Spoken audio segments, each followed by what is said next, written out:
শালুক ফুলে, এটা ডাঁটার তরকারি, শালুক ফুলের ডাঁটা। এটাতে রাঁধুনি ফোড়ন দিয়েছি আর পেঁয়াজ, তেজপাতা, হ্যাঁ, তারপরে ধনে জিরে আদা, একটু রসুন থেতো করে দিয়েছি, 2টো রসুন। এবার দেবো দেখুন এই চিনির পাঠালি,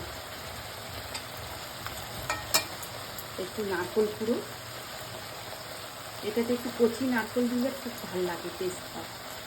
আর এই চিংড়ি মাছ,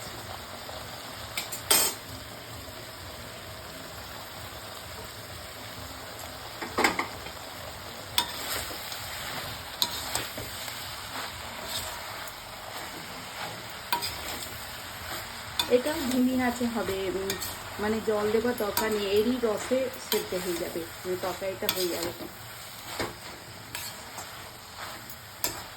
সাধারণত আমি তরকারি